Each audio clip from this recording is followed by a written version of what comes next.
Welcome to New Tracks Meetup again. This is, I guess, section 2 of tonight. I want to introduce James Schultz and his friend Bill Flint. Bill uses materials that I think you're going to find really fascinating in his modeling. He's an excellent modeler. Started out in Lionel, went to two-rail O scale. And he's converted Lionel to two-rail and done some really marvelous things. So I'm looking forward to hearing from James and from Bill. So James, you want to introduce Bill further? Yeah, good evening.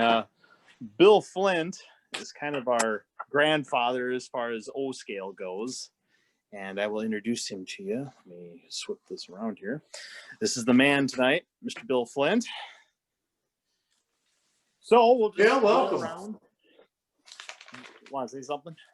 Well, I'm just happy for this opportunity to have some of my work recognized and appreciated, and hopefully be an inspiration on some of these innovative projects and materials and whatnot. So, ask away. So start off. We'll start off over here. We'll start off with this fine Milwaukee Bay window caboose, which is scratch built by my friend Dave Schultz. We've been friends for 41 years now. And the next car is a Frisco Gondola made from. Can I make a suggestion? You flip your camera Yes. into landscape mode, twist it. It'll be better and better picture for everybody. Give Do like twice as this? much. Yeah, thank you. There we go. Okay. All right. Sorry about that. And this is a kit bash from a high rail car to a scale car. It's been widened and the details been improved. And this is the ever-present Champ decals.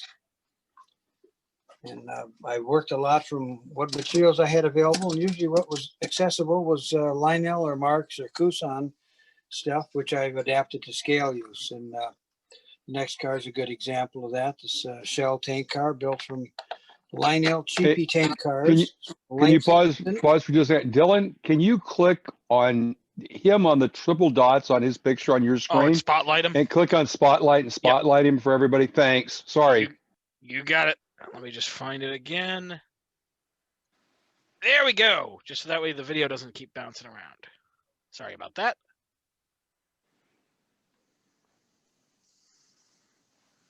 All right. A little better there. Yeah. Okay. All right. Well, that's built from Lionel one dome tank cars. Came with their low end sets. I lengthened it, raised the dome, put scale underframe and details on it. Another Kusan car with painted, relettered with scale trucks and added underbody detail. This is a stock Kusan car. All I did was put scale trucks on it. And another Lionel kit bash from Lionel two dome tank cars. Lengthened it and scale under frame and sprung Monarch trucks, appropriate for that style car. If anyone has any questions, just blurt them out because we're new at this, so we'll try and answer anything you got. I'm a retired stand-up comedian, so I will ramble on if given the chance. So this is one of my favorite projects, built from a Lionel Trainmaster. It's a junior Trainmaster. I used a Lionel Fairbanks Morse Trainmaster body with a drive from the AHM Sea Liners, HM Sea Liner trucks, a lot of other added detail, some mesh from model shipbuilder parts. And wait, you used an AHM Sea Liner to power that? Yeah, I used the trucks, and then I remotored it. I changed the drive from internal motors to a center motor, and then I just used Athearn HO driveline couplings and a Northwest Short Line 2mm drive shaft, which I soldered the worms onto, and the thing runs like a Swiss watch. And it's actually an FM Trainmaster, and you know what? Considering how hard those are to find. Well, the Trainmasters, the Lionel Trainmasters were also, Williams used the same. Well, dies I to don't make think I their should say bodies. train master. Yeah. They're hood units, I should say. Yeah. Yeah, these are, is a train master shortened about 11 scale feet. And it's called a junior train master. Another project, which is still in the works here, started out as a Williams U33C. And I inherited a basket case Gilmar brass version of this engine. And I used salvaged the underframe and used the Williams body. Take that off for a second. I'll show them what we got going on here. I'll take this off too here so you can see the body. See the drive.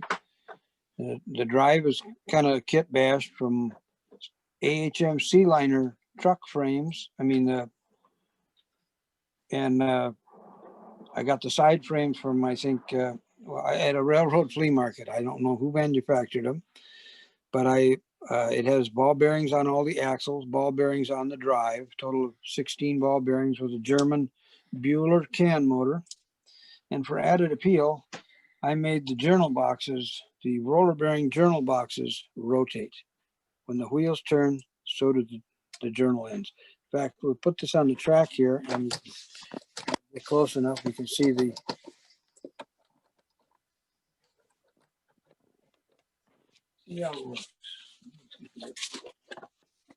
Power ignition lift on. Main on. Off.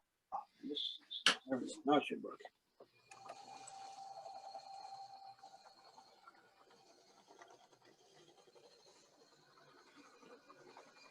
Okay, that is brilliant. That is absolutely brilliant. Out of all the diesels that I have seen in O scale with roller bearings, I have never seen somebody make it so that way the end caps rotate. That is neat. That is a lot of time, a lot of time consumed using craft store parts, little dots of sandpaper punched out with a paper punch, and little dots of foam glued to the axle. So the foam disc on the axle contacts the sandpaper disc on the journal, and when the wheel turns, hopefully so does the journal. So I don't go to that level on most models I build, but once in a while I like to, just get a little crazy. And I'm a little crazy anyway, just for being an old scale, but and further I do cab interiors, and this one isn't finished yet, but What size ball bearings do you use for your drive? ball bearings are I don't know where we get them now, but we used to get them from Radio Shack. They sold them for slot cars and model race cars, and we found that those bearings were the same outside diameter as the square bearings in the ubiquitous Atlas F9 O-scale diesels.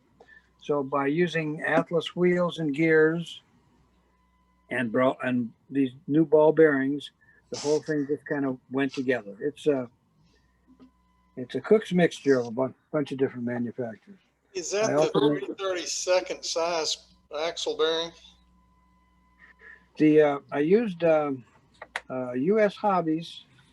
It made rotating axle caps. I'd never seen them on a model before, but I had acquired the parts with a bunch of other O-scale parts, and I just thought, well, let's see if we can make these rotate. The detail on them was very nice, but it's kind of like propellers on an airplane. If you're going to operate it, the propellers ought to work. So I think some freight cars are equipped with trucks that have the axle caps rotate. One that comes to mind, I'll bring it over.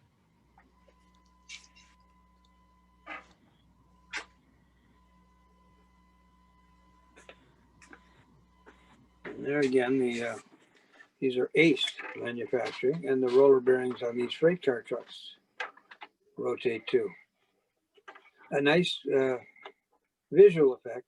It makes the car less free rolling, but it's a nice visual effect. Bill, tell me again, how did you do that? Well, these trucks are commercially available. These freight car trucks are from No, I time to mean, time. the ones you made on the diesel, how did you, tell me again, how you did that? You got sandpaper in there? I've got the, let me get the parts box for it and I'll show you the components. Kind of give you an Right idea. here, in fact. It is-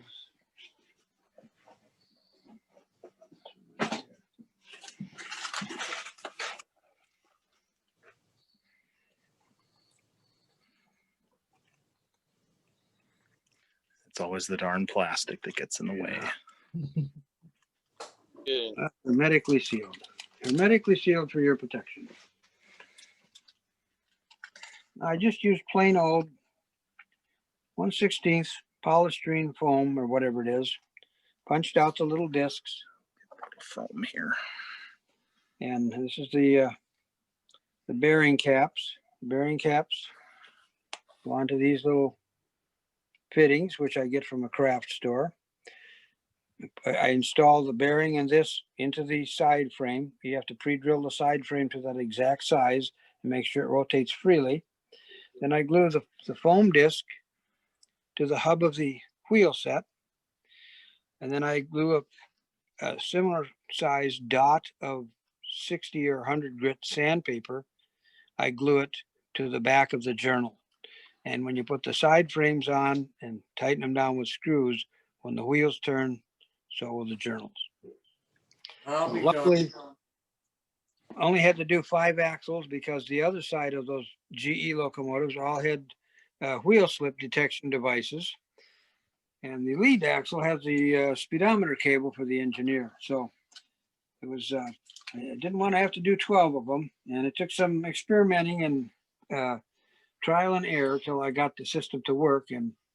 But it mostly just an expenditure of energy, and with ample dividends of frustration. And Bill, how often do you have to change out the sandpaper? I mean, does that last very long? Or? yeah, it lasts. It'll last a long time. Oh, okay. I mean, if we're running on 8 hours a day on a club layout or a display layout, that might not be true. But on a home layout, I find that so far it's lasted. Although I haven't really used the locomotive in service yet because it's still, under construction. But if they do wear out, it's a simple matter to just glue a new piece of foam on there and glue a new dot of sandpaper. So Right. it's just a quick and dirty way to do it. Now, does the engine also have full suspension also? No, it just the trucks are rigid, but I was able to put ball bearings on two on each axle and 2 ball bearings on each drive shaft. So there's a total of 16 ball bearings, and it really makes a difference in the way that engine runs. And I get by using a small can motor in an engine as big as an SD45. So it's but it looks good so far, but the jury's kind of still out on how well it's going to run in the long haul. You asked before about the C-liner drives in the Junior Trainmaster, and I adapted to drive in these as well, where it's a simple can motor.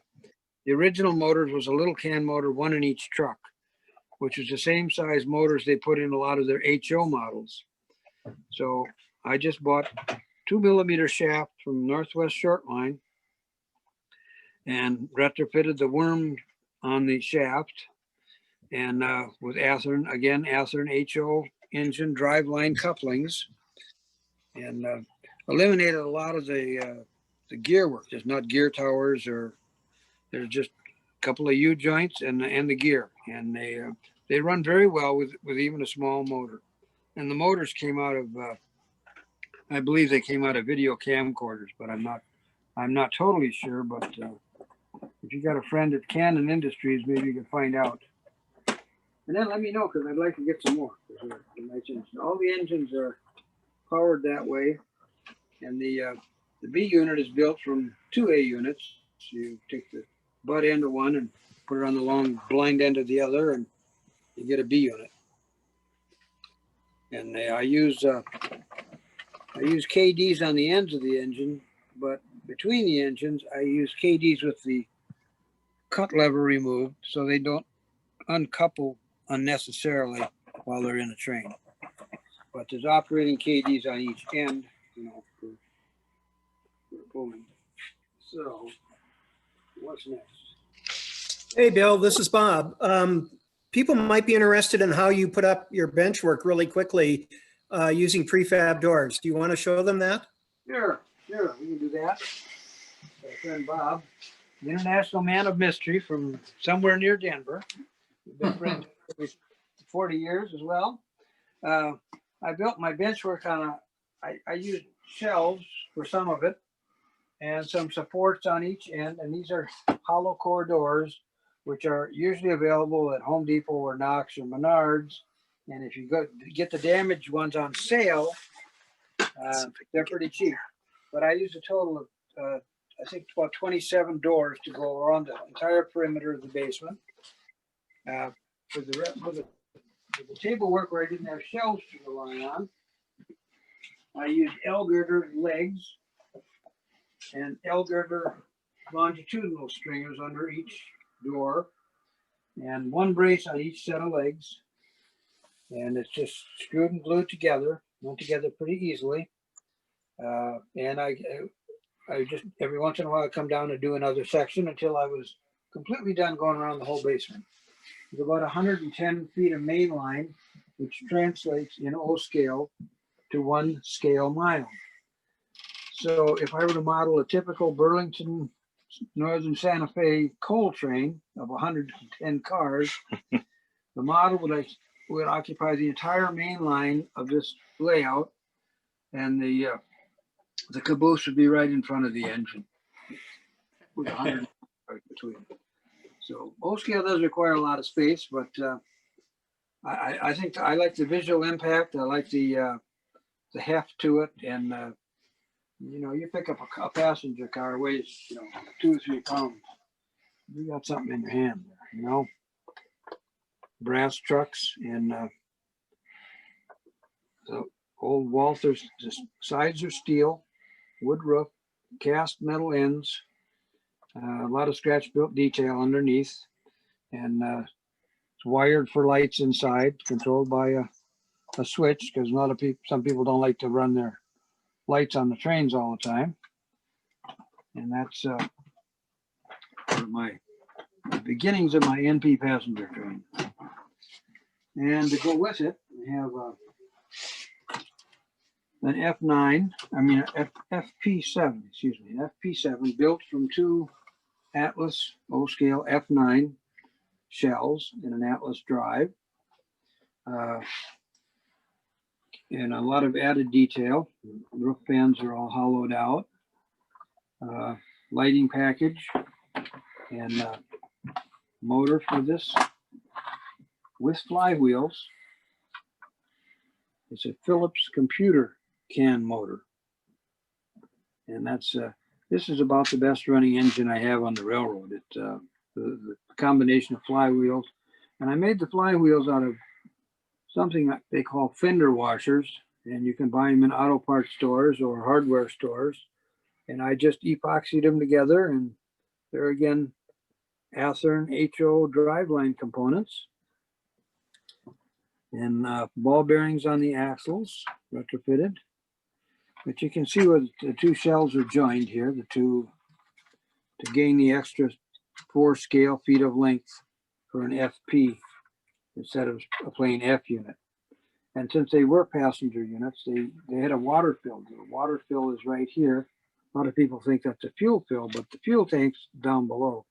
But this is how they filled the water tanks. The extra length was built to accommodate several hundred gallons more water for the train heat boilers, which in the northern climates is, heat is not a luxury, it's pretty much survival.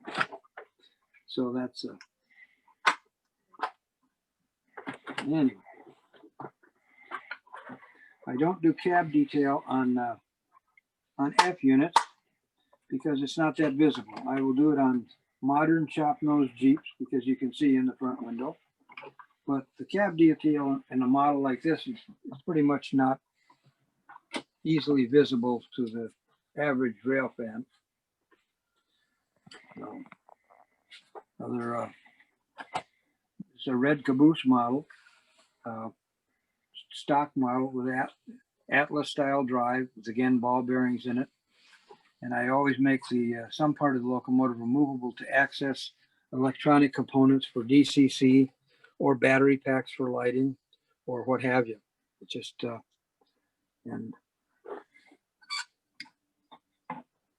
I use magnets which I buy at craft stores or Harbor Freight has magnets too, and they're very nice for making stuff. You know, it stays together, but if it needs to be removable for maintenance, it's right there. Let's talk about your little steam engine down here. Okay, we'll do that. It's got some interesting parts. All right. This is built from a little plastic CP Huntington kit. And I decided it'd be nice to power it. So I cobbled some parts off. I stole a smokestack off an AHM steam engine, a pilot off another one. I found some drivers that were approximately the right size. And I used wheels off of AHM tender trucks. And the drive is a can motor. And the drive is not here. This is not the drive. This is just cosmetic. That's just for decoration. The drive is an Athearn HO switcher truck, which I put new axles in and O-scale wheels and side frames. So this is what powers the locomotive. And the rest just goes along for the ride. And it's got an operating headlight. Look at the headlight there. Controlled by button cells in the smokestack. It has an N-scale size DCC decoder because it's an engine I like to take and run at other people's layouts. The car that goes with it, maybe some of the Lionel fans will recognize it. This was a Lionel mail car, the General Series mail car. Well, I took and turned it into a combine. I shortened it a little bit, turned it into a combine, made the doors operate, stole a cupola off a AHM four-wheel Caboose, put some sprung trucks on there, and the Caboose platforms off of an AHM four-wheel Caboose, operating couplers, and this is just a little.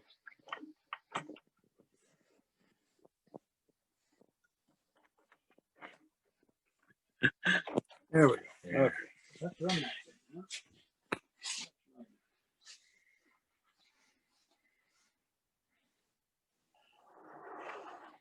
We'll back it up first.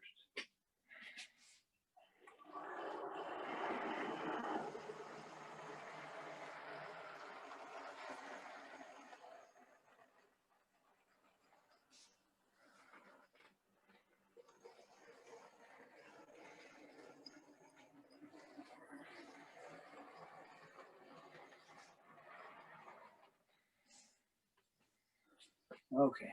Unfortunately, the doesn't do well on turnouts because of the limited weight. All the wheels have to pick up current because it's such a short wheelbase engine. But there's not a lot of weight that I could even find a place to add. And so unless you get a good head of steam up and roll through a turnout,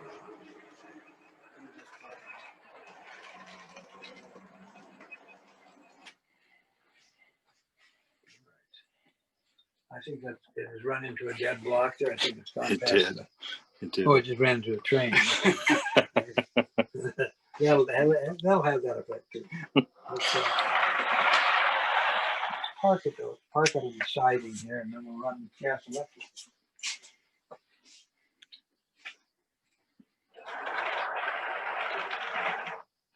Give it a little help from the 050 switcher.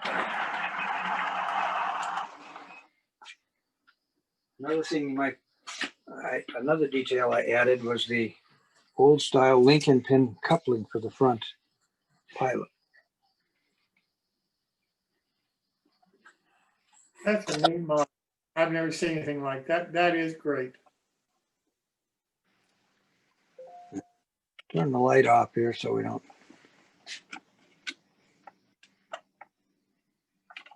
There's no wasted space on this engine. Whatever doesn't have moving parts in it or something, or electronics, is filled with weight because it's such a more like a piece of jewelry.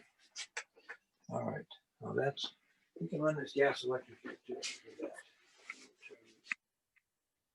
Turn this on. Should run.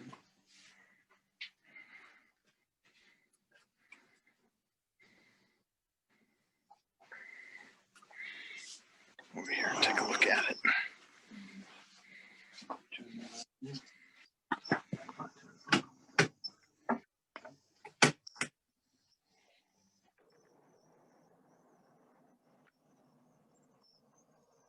Here again, we have a HO drive and an O-scale engine.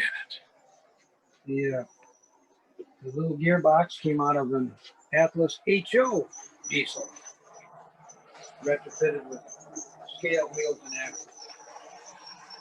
This is a model of it that was produced by American Standard Models years ago, in the early 1980s, based on a gas electric car which was used by a lot of railroads, Great Northern, NP, Burlington, Milwaukee, Chicago Great Western, Chicago Northwestern. A lot of railroads used these cars in the 1920s and 30s. And I built the model with complete interior detail, seated passengers. It even has a motor generator set in the cab and an engineer. And scratch built detail includes the expansion tank for the heater, exhaust stacks, radiator hood, radiator shutters, and a lot of underbody detail. And a can motor. There again, the ubiquitous Athearn HO driveline parts, the DCC decoder, and the motor came out of the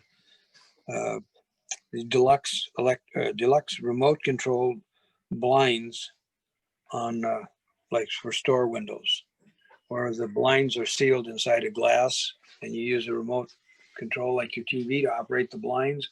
This is the motor that operates them. It's also a Bueller German can motor, but it's small enough so that it fits underneath. That way I can do the complete interior detail without having a big motor sticking up in there. And it actually looks like a tank from underneath. Yeah, it does. On the other side of the car, there's the fuel tank and a little collision protection. Grade crossing, if a car hits your gas tank on you're going to have a unfortunate conflagration. So they put these metal grids to protect the fuel tank from vehicular collisions. This also has a rear view mirror. And if I can find a flashlight, I can show you how it works.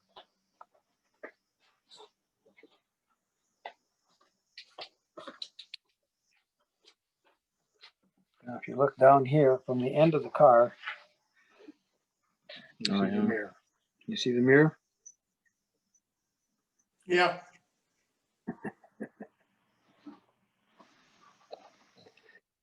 Another strange and wonderful gimmick. All right.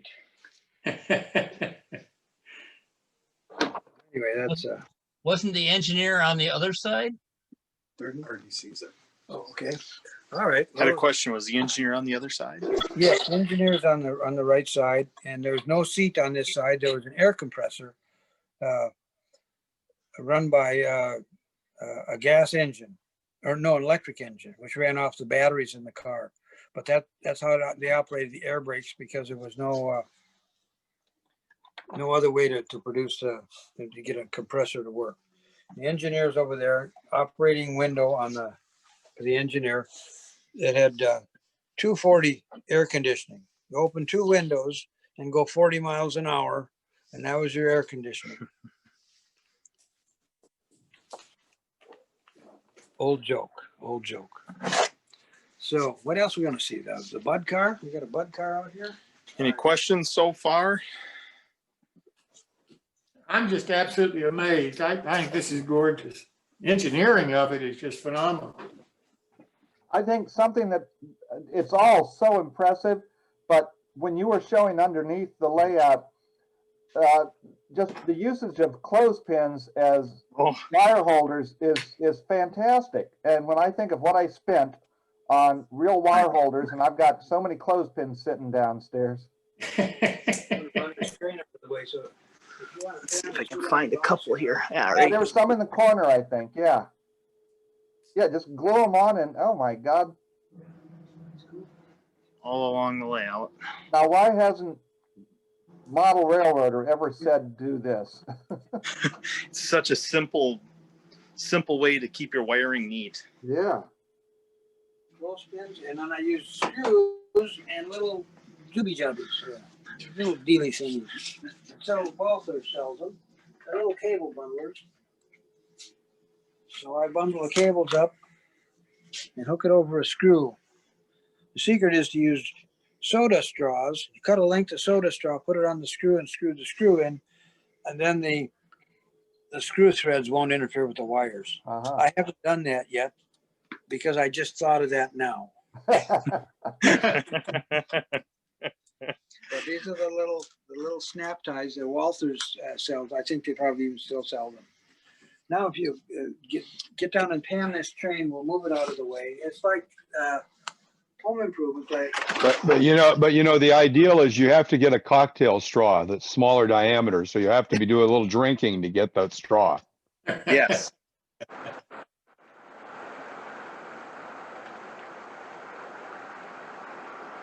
Now, what's the size of the layout? What's the size of the layout? 26 by 40 feet. 26 by 40, if anybody heard that. Another layout larger than my apartment. Give everybody a little bit of a pan of it here. That is it back there. And it wraps all the way around. Comes around. Do this without. Just going to do a little pan here just to get an idea. This has got to be one of my favorite scenes in here. As far as just really long railroading. That's something for O scale. That is just unbelievable.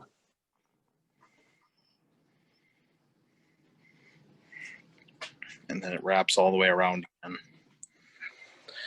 Bill, I would say, is a master of keeping things neat. He's got everything categorized, every magazine from pretty much the 50s on.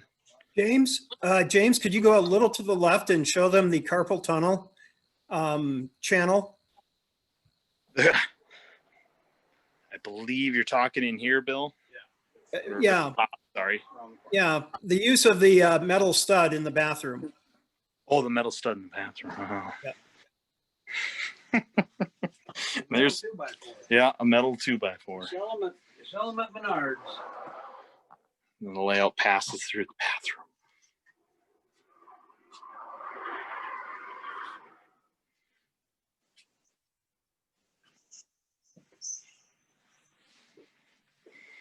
Makes running camera cars, a camera car in front of the train, kind of an interesting proposition at times. Lionel Realty. Yep.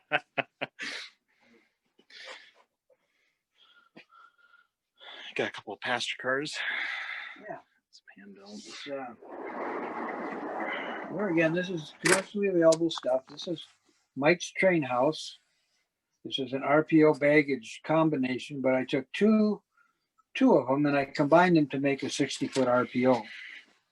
I used a wood roof, all metal trucks, and repainted it. And it's going to be lettered for the Great Northern to go with the rest of my train. This is a K-line 70-foot baggage car. Basically, I just modified the doors a little bit, put scale trucks on it and diaphragms. This car is a model of a car that I rode as a teenager on our trips to Minneapolis on a train called the Dakotan, which was an all stops mail and passenger train that took about 8 hours to get from Minneapolis to Fargo. This is a car built from Walther's passenger car sides, which I had to take two sides to combine to get the correct length and window arrangement. And then I added the roof detail for the electrical conduit and ice boxes for air conditioning, battery box, water tank, scratch built water tank with a fill valve, sprung U.S. Hobbies trucks, complete interior. And on the end of this car, if I'm lucky enough to be able to get it to uncouple, again, it has diode control. It has there should be there's the Mars light.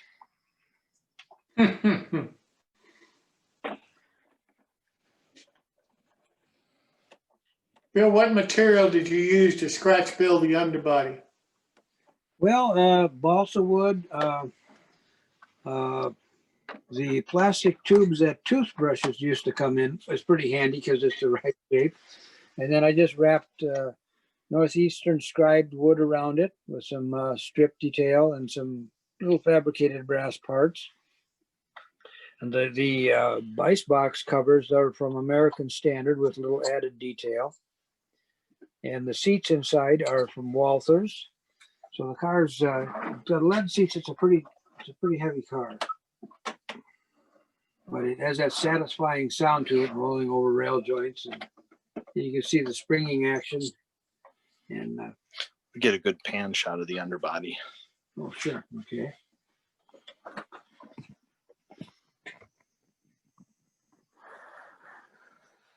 Very nice. You can see how he hides the batteries. Yep.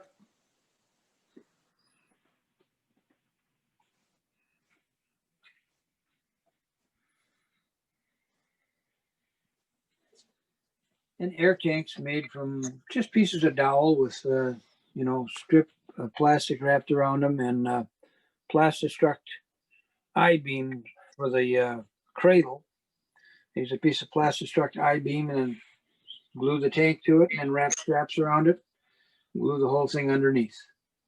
And it's cheap and I think it's effective, Yep. Looks very nice. But this is So the original was built in 1914 for the Great Northern Empire builder. They're air conditioned in the late 1920, I think 1929. They refurbished it and put air conditioning in. Yeah, Ice operated air conditioning is popular up north because ice is in pretty much abundance 8 months out of the year up here. And it was cheaper than maintaining Freon driven systems like the Pullman Company had. Southern railroads found it more cost effective to buy mechanical air conditioning because ice wasn't so cheap and it's a ready supply up there. And this car was repainted in the late 50s or early 50s for use on the Empire Builder and other trains. And it wound up being on locals. And this particular car used to run on the Dakota trains 9 and 10. I rode the train coming back from Minneapolis on a Saturday night, and my buddy and I got the window seat because I was a railroad fan, and I fell asleep with my head against the window. And these cars rode with all the comfort of a hay wagon or a John Deere tractor. They were not real comfortable. And I slept with my head against window for most of the trip from St. Paul to Fargo. At 6 o'clock in the morning when I got off the train, I swear I could wiggle every tooth in my head. So I had a chance to build a model of that car, and I thought, why not? You know, it's a nice looking car. Lettering done with Champ decals and striping, Champ decals. And the secret to getting good striping is you put on 2 or 3 layers to get it to the right, to bring out the color. We got a couple A question out of curiosity, you have the not just centered, but kind of auto angling trucks on the passenger cars, it looked like. Where they adjust to the twist of the wheels? No, they I like mounting them with the pin like the prototype right over the center axle. Right, but the couplers move with the wheels. They're connected, right? No, they're not, but they are on a long shaft. Oh, they're just on a really long shaft. Okay, I see. And I would like to make them self-centering, but I haven't figured out how to do that yet. But these are little brass parts that fit right onto the KDs, and it gives it, because I can operate 5-foot curves even with long cars like this, especially right here on a reverse curve, and I don't have any derailment problems. But that's, So you just say it looks like that's just square brass stock then that you put the KD into and then drilled a hole in. yeah, it's a little lost wax brass casting that my friend Rich Meyer of Champ Decals, he had a whole bunch made for his railroad. And when he decided he didn't need them, I fell heir to them, and I use them on some of my cars.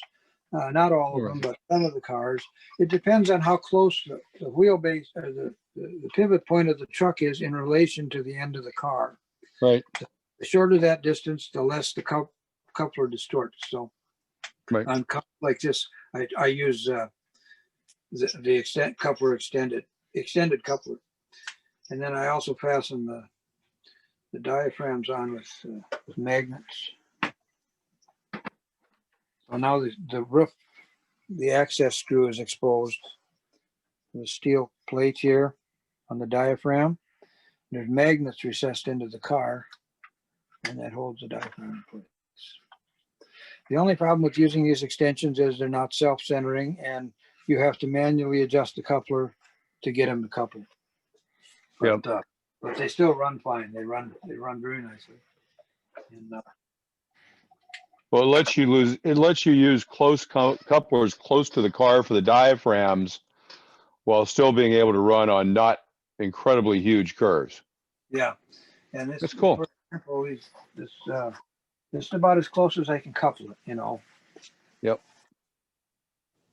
Yeah. Yeah. When you look at the offset, the actual offset of the cars there, it's very dramatic, but it's still going to stay coupled and work. And that's pretty impressive for that diameter curve. Because I know we have a club that does O, and our curves are, I think, 8 feet. So, and you almost have to have that unless you do that kind of the offset. That works really well. Or you have to use longer couplers, and then you get, it looks very unrealistic. Any of your O-scale viewers that are interested in those things, I have a bunch of those coupler extender things, and I'll be happy to provide them at just the cost of postage. And it costs 50 cents to ship them, so no big deal. But they can get a hold of me.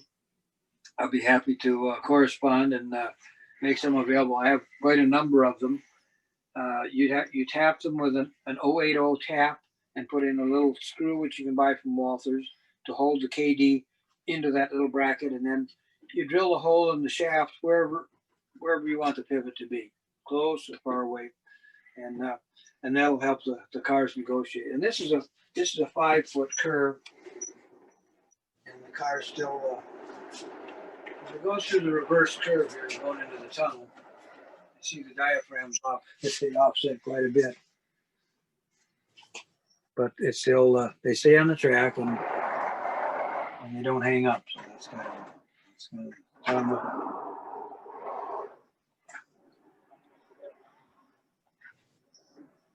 I wouldn't want to be a passenger in that car when it's going around that curve. No, they're in it, going from one car to another. That could be. A schizophrenic experience. This is the under construction portion of the layout. I just widened it to add a couple of more storage tracks because I don't have enough tracks to put all my trains on. If I put all my rolling stock on the railroad, there would be no track left over. So I want to put a couple more storage tracks where I can park trains, and then, you know, the railroad kind of represents a section of railroad that would be, it's not point to point. It's just a section of a railroad that you might see as a rail fan if you were in the Twin Cities. You know, you're not seeing both ends of the Great Northern. You're just seeing the Great Northern pass through your neighborhood. And that's kind of the theory of this layout. You just watch different trains come through. And I don't have enough space to really put in yards where people can make up trains and do, you know, card order operation and all that stuff. And nor do I have the wherewithal to put in signals, because I worked in electronics for almost 30 years, and I still find that keeping two wires, keeping track of two wires is a lot enough. I retired my electronics skills. This is a rail here. This constitutes, you look at it from the end, this is the world's shortest railroad. Oh, look, narrow gauge.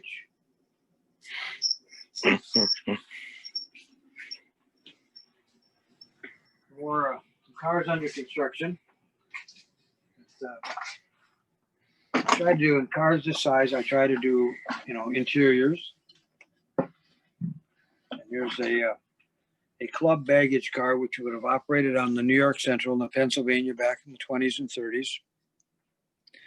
It has a barber shop, a buffet, one Pullman section. Here, hand me that. Let's take a look at that close up here.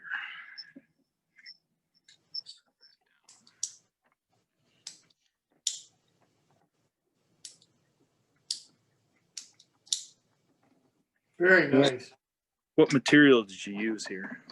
I used motel key entry cards and old credit cards. My friend Dave, who works for the railroad, is the source of those cards for me. They spend a lot of time on the road, and the motels, you can, if you ask for them, or they're old credit cards. I just cut them up and glue them in. They're the right height. They're free and easy to work with. You don't have to carve them all the way through. You just scribe a deep line and snap them off, and there we go. That's a little buffet, and there's a barber shop here. You can see the barber chair, which actually rotates. Gosh, rotates.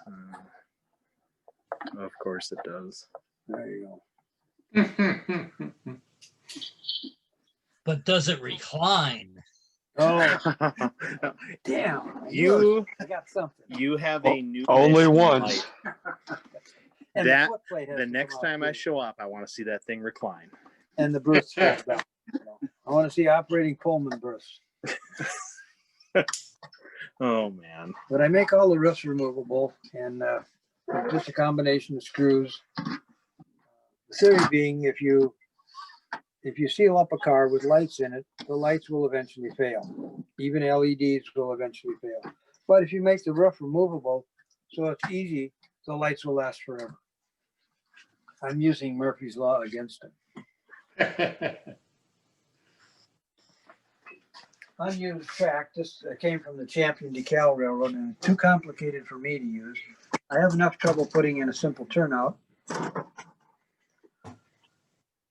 There's an old scale double slip switch, or is that a double crossover? That's a double slip. Double slip switch requires 4 switch machines and way more electronic skill than I'll ever possess. So, They're all hand built. hand built by a guy in England. The ties are printed circuit board, and the rails are soldered directly to the ties, so it'll never come out of alignment. And it's hard to add spike detail, but on a switch like this, who would be anal retentive enough to want to put spike detail? You're looking at the guy. You're looking at the guy that put NP monads on the antimacassars in his passenger car. I think we'll And run this is this. a car that we wanted to look at too, for the underbody. Let's get here where it's really, really light. This is a American Standard model of a 10-1 sleeper.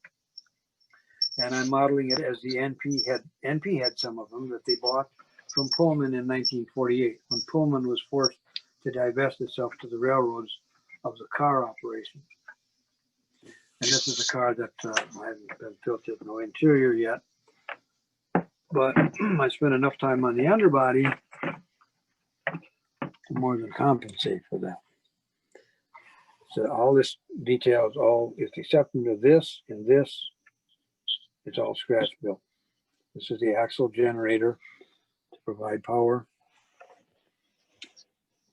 And the air conditioner with all the attendant machinery on the outside. And it was driven by like the driveline in a car with a driveline and U-joints. Well, to accomplish that, I used fishing line and a spring. I'll be darned. So not necessary, but it looks kind of cool if you really look under there, you know. So,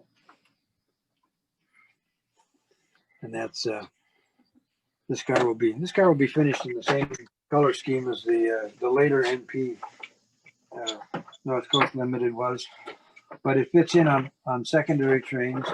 Also, toward the end of passenger service on Northern Pacific, they converted some of these cars they used them in their long distance trains as dormitory cars. I mean, they were Pullman cars already, some bedrooms, some berths, and they used it for the crew that usually traveled to run from Minneapolis, St. Paul, all the way to Seattle. And they gave them a place when they weren't on duty, they slept in dormitory cars. And this is an example of a car that was used as a coach and as a dormitory car later on. And later on, they used them for maintenance away for section gangs and people working out on the road, you know, doing track work and whatnot, bridge work. So. Well, Bill, we got do you- one. Oh, sorry, go ahead. Bill, do you keep your roofs on with magnets? Some of them, yes, but on these cars, I keep them on with screws. I put them on a screw in each end. Yeah. And if it isn't bowed and it gives me a good light seal and a good appearance, I don't do anything else, just screws on the end. Occasionally, the wood roof will be bowed or sag, and then I have to add extra screws in the middle to get it, right. Right. Some cars where the roof absolutely would not cooperate, I have taken a piece of strap angle iron and screwed it underneath there to take the warp out and take the bump. So that's there again, the sprung trucks, KDs. So part of the train we're going to run later on. Here's another old style car. This is built from individual molded plastic pieces. Window sections are all individual, and you glue them up however many together you want, whatever length car you're modeling. And then the little stained glass made with green magic marker and cardstock and a felt tip pen to put the staining in the windows. And again, complete seating, complete lighting package.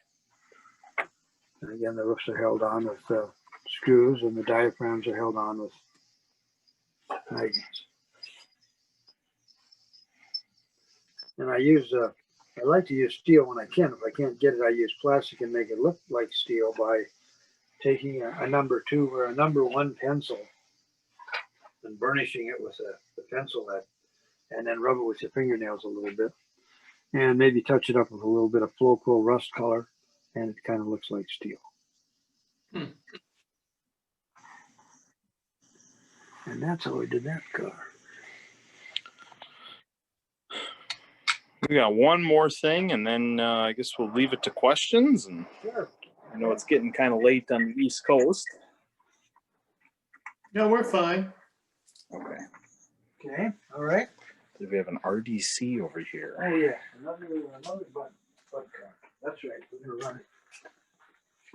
Run that. I actually got 2 bud cars.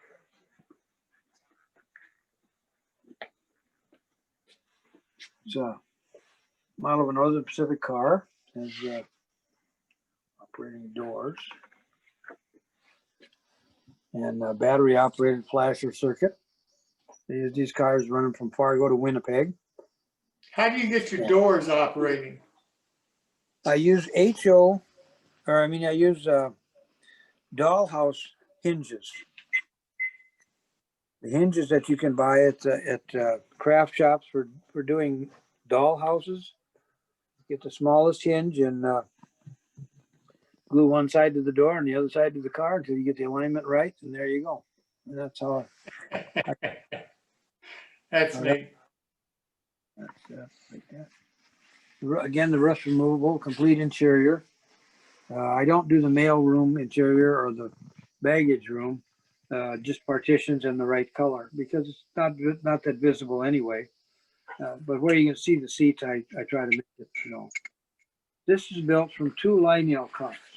The Lionel car is scaled 56 feet long, and I kit bash it to the correct length of 85 feet by taking 2 cars, cut the roofs off, kit bash the roof separately, and then kit bash the sides and the ends and put it together. Most of the detail underneath is scratch built.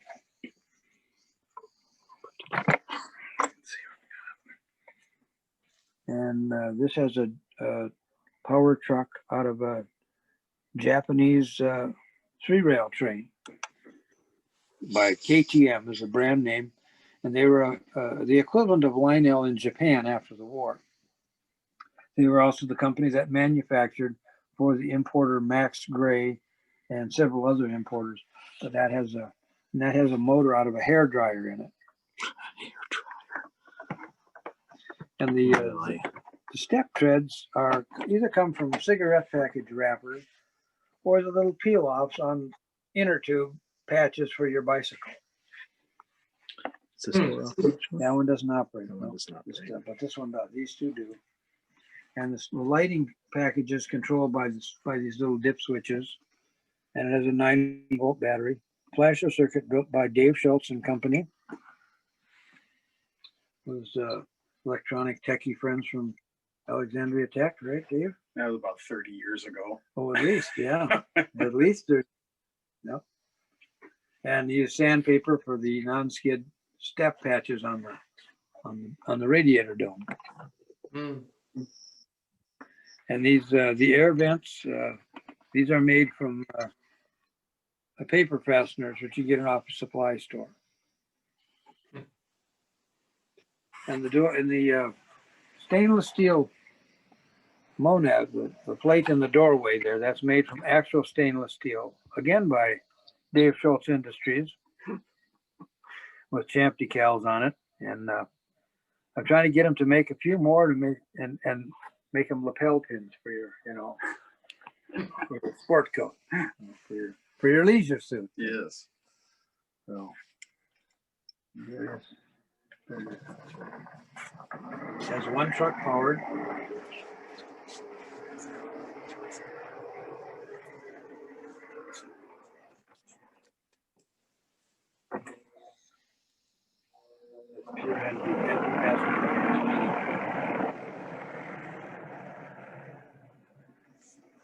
Do we pull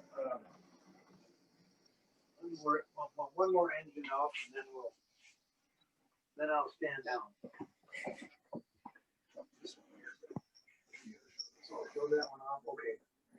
This last one will be how he does the scratch building on some of these. This is probably just before the painting process. This is basically what they look like. This is fully scratch built. Using some Lionel parts. Casey Jones.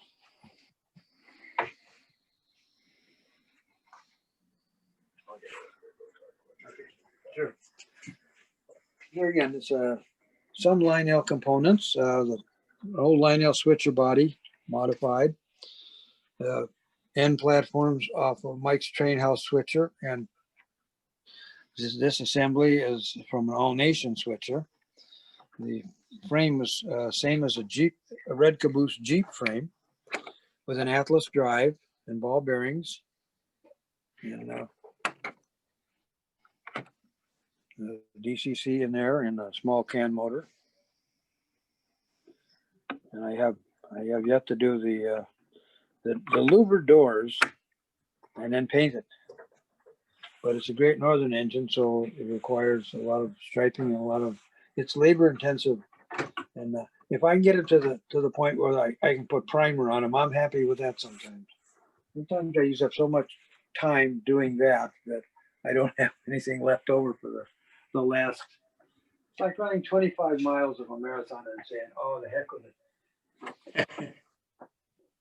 How are you going to build the louvers? I'm using a brand of decal. There's decals that are available now. From Archer. Yeah, they're Archer decals. And you can buy various sizes of louvers for all scales. And I will use thin plastic overlay for the door, but I will put the louver decal on first. It's easier to work on a flat surface than it is on a model. And then it's just a matter of gluing the doors to the side and you're all done.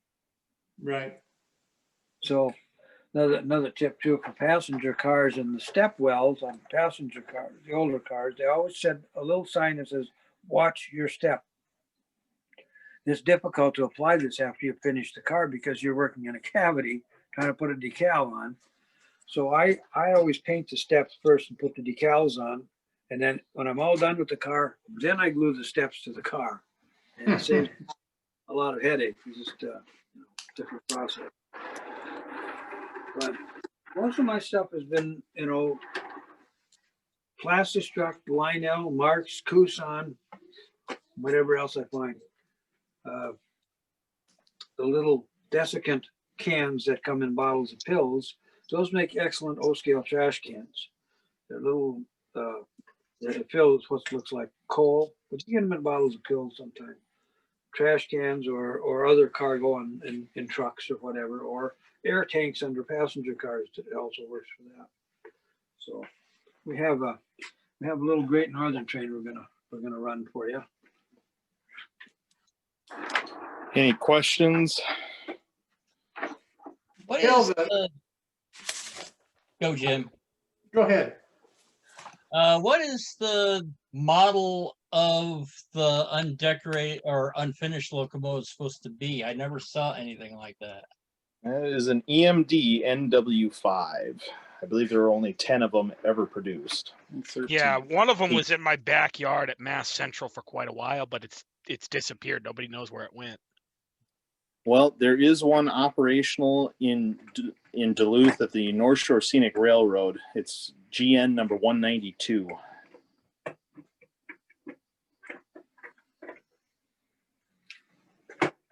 They were 1,000 Bill, horsepower. all of these Lionel and all the different makes and models that you buy, you just buy junk stuff, right? Sometimes I buy kits. Sometimes I buy finished models and modify them. Sometimes I just inherit stuff. People, when you're a rail fan or a modeler, people around town know it. And so when somebody dies, they say, well, so-and-so had a bunch of trains. Would you be interested? And even if I'm not interested, I will know someone who is. So we can get the person a fair price. Plus you get to cherry pick the collection. Yeah. You have to pick out the good stuff first. So I got one car I'm going to transplant. Talk to Dave for a second. He's going to explain how he built this empty. We can talk to Dave. Needs to be a nice guy. I was going to say, he needs to get his own Zoom meeting going. Well, if Jim will allow me to, I'll have to sign up one of these days. Oh, absolutely. I want to take out this baggage for it too. So what scale are you in? I'm O scale also. I do Northern Pacific. A lot of passenger. I scratch build a lot of passenger cars. Bill was kind of my inspiration to start that. And then we bounced stuff off each other. The insertable interiors was kind of my idea. When I build my passenger cars, I build the interior separately and then I make them drop in. And that way, if I need to do any work to them, I can pull them out and modify the interior and then drop them right back into the car. And then I use microscope slides for windows on the cars so that they're all flush mounted. So there's no resistance to, dropping the floor in. It's you don't have a window sticking thicker than the sides of the car. So one of these times I'll have to have my own little meeting and show you some of this stuff. But We'd love for you to do that. Go ahead. We'd love for you to do that. I'll send you a date. Okay, that sounds good. Like I say, we moved here a little over a year ago, so my room's a little bit chaotic, but I can dig out some of these things and we can have a little meeting some night and I'll show off some of my handiwork. That'd be fantastic. I really appreciate it. Yeah, no problem. Well, these Zoom meetings are fantastic. We're happy to host them. Ooh, I got it out with one shot and a couple. That's unusual. That is unusual. All right. Nope. There we go. Dave, do I have your email? Dylan does. Right. Dylan, can you send me his email? Yeah, I could do that. Dave, what's your last name? Schultz, S-C-H-U-L-T-Z. Dave Schultz. Okay, let me dig it up and I'll get it over to you, Jim.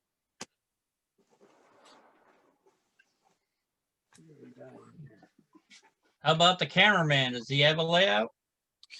You have had a Zoom meeting with me once. Ah, Yes. Milwaukee Road. And I believe Jim said I have a date sometime in December again. Yes. So I will be in contact with you eventually. Yeah, we both work on the railroad, so it's kind of tough to get times to coordinate. Well, I'll tell you one thing. I'm so happy that Bill could give us some time tonight because this is just unbelievable. He reminds me of a person that I learned a lot from when I was trying to learn how to be a modeler, and I'll tell you, there's no substitute for that kind of knowledge and being able to see it in use. I don't know what it is. It's a short somewhere. Yeah. How about those metal weights that are on the track? Were they on? No. Oh, did we take them off? Yeah, they're. Yeah. Well, we got through the night with only one shot. Always figuring something out. Yeah, well, it's one of the cars. Oh, okay. I don't know which one it is. Well, that's all right. We got an idea here. It's a nice little train. Dave, do you have a company you sell stuff? What's that? Do you sell stuff? You have a company? I always dreamt of doing stuff like that, but I don't have anything where I mean, if somebody contacted me and said, build me one of those that you built, I would do it. But no, I don't have a company per se. Okay.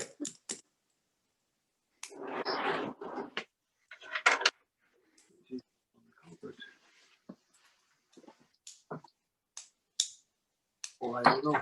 It's hard to say.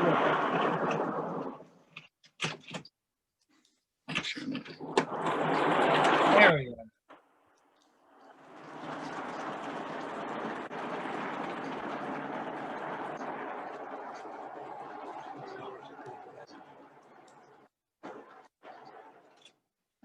So this is authentic because this is the Great Northern Depot, the Great Northern Passenger Train. From about 1920. And Bill just told me he paid $20 for that locomotive. that looks like an old. It looks like it started as one of those AHM Yep. it Casey did. Jones engines. And the tender started out as a Lionel 3-rail tender.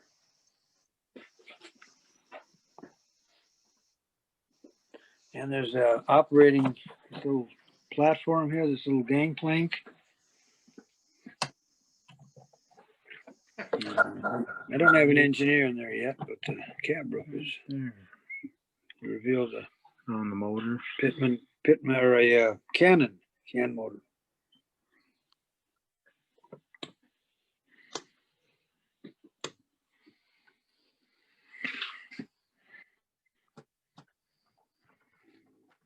mastermind behind it all.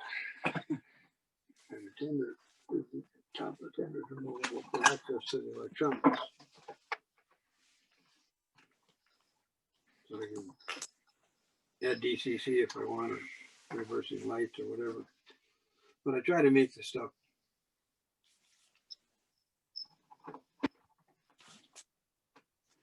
maintenance friendly. For example, look on the headlights, you pull the front off.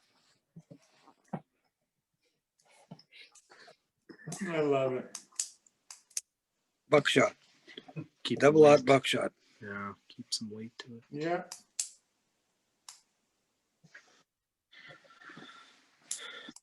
So I'm assuming you're using block control. Yes, actually, I need about 6 different power packs, 1 per block, and wiring simple and makes the troubleshooting easier. And it's just easier than doing cab control. And I don't have the time to spend to do extensive wiring like on a club layout. I'm just happy if the trains will run in the right direction and stay on the tracks. One other innovation I will show you that I developed from years of salvaging old stereos, tape recorders, and VCRs is the wiring connections. The wiring connections are little male and female jacks out of electronic stuff. And that way I can use the tender to pick up current as well as the locomotive drive wheels. So it runs better through turnouts. You got 26 wheels picking up current instead of just 6. So it makes it, and that's what the wiring connections are for. And prototypically, it looks like water lines, because all steam engines had water lines between the tender and the locomotive. So this engine, this Casey Jones was also sold by AHM in HO versions. And before that, Aristo, it's another HO modeler company from the 50s, also sold versions of that engine. I basically just modified the cab, put a new tender on it, and painted it correctly for Great Northern, and put a Great Northern headlight on it. And that's basically, but it's a good place to start, and it's a nice, reliable little piece of power, and it's fine for, hauling a 3 or 4 car passenger train. You're not going to haul a long freight train with it because the gears aren't that robust, but it's fine for home, for home layout use in this situation. So, any questions? Any final comments for the man? Yeah, Bill, were you a tinkerer when you were a child? Kind of, yes. And if there was something I wanted a model of and it wasn't commercially available or I couldn't afford it, I would simply try to build it. And I built out of balsa and toothpicks and florist wire and whatever else I could find, laying around. Cotton swabs are a good source of a nice little round stock. It didn't have grain like a wood stick, but for piping and stuff like that. Soda straws were a good source of pipe loads for gondolas. If you painted them and then weathered the ends with a little rust, they look pretty nice in a gondola car. But the best piece I ever saw was one that Dave did years ago. He built an SD40 out of balsa cardstock toothpicks and florist wire and Lionel trucks. And the darn thing would have passed for brass. So you got to do Dave's place too. He's got some fantastic stuff to show you. That's Well, excellent. we'll get to him. Bill, let me ask you this. Did you have a mentor along the way? No, I was just poverty stricken, and a model railroader was my source, and Railroad Model Craftsman were my sources of information. And if I could find back issues, that was just great. But that was kind of my inspiration. And living just a few blocks from the Great Northern Main Line here in Fargo, just a few blocks from the depot. My mom used to take me as a little kid walk down to the depot and watch the trains come and go. You know, locals coming from, you know, the eastern half of the state. And steam engines were still in use. In fact, they were still in use till about summer of '57 when I was a teenager. But I kind of got interested in railroads like that, and started out with a Marx set, and wound up with a Lionel set when I was about 8, and kind of got the scale bug from seeing some Lionel scale equipment. Lionel built some beautiful scale cars pre-war, scale Hudson, Pennsylvania X-29 boxcar, 4-bay hopper, a tank car, and a New York Central wooden caboose. And they were 1/4-inch scale, and they were beautiful. And I saw one in a hobby shop, and I said, that's the kind of stuff I want to do.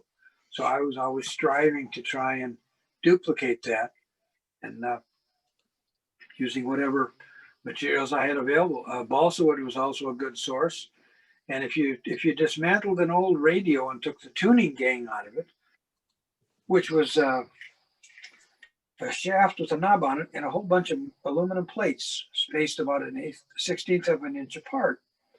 And if you took this thing and disassembled it and used it on a piece of balsa wood with a straight edge, you could scribe the balsa wood.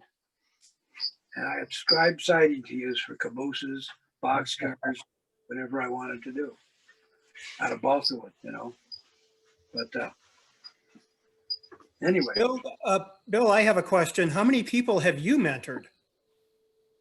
Well, Bob and Dave and James and a couple of guys locally here, and some other people too few to mention. Actually, I don't really know how many I've influenced, but there's not a lot of O-scalers in North Dakota. There's 2 locally besides myself, one guy out in Harvey, and there's probably another mystery guy out wandering around somewhere else in the state, bringing us to a grand total of maybe 6, which is about 1 per 100,000 population.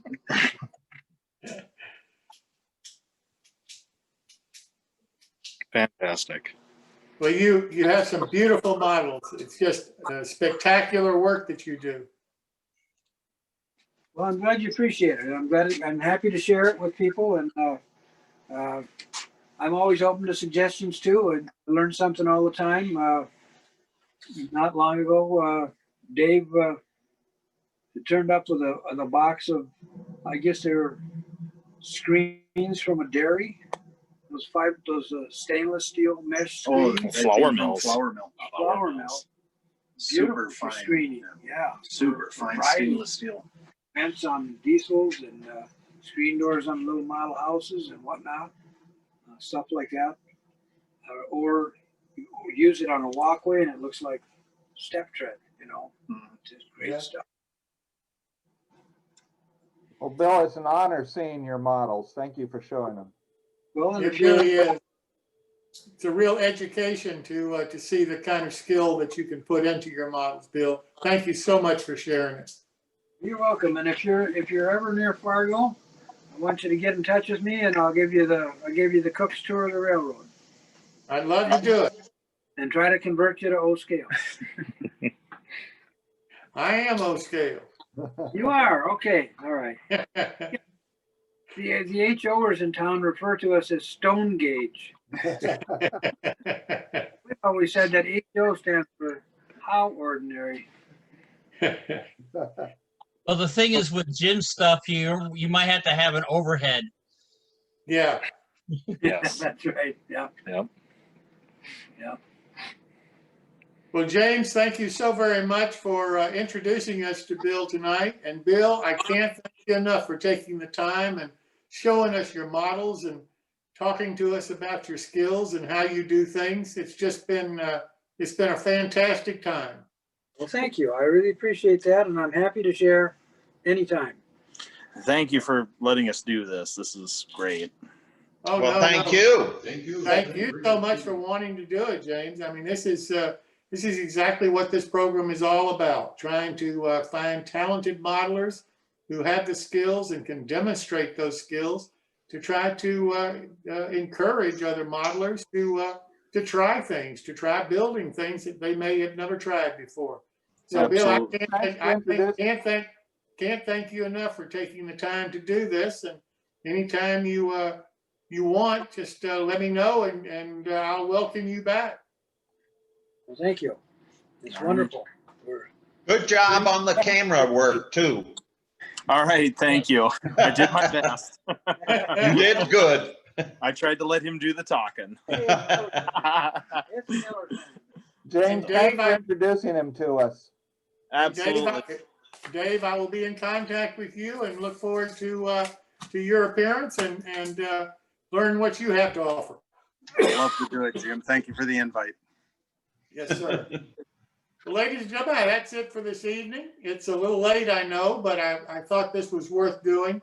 And while we had the opportunity to have Bill on the show, I wanted to get it recorded so that while some of them had to leave early, they can still watch the video of Bill's modeling.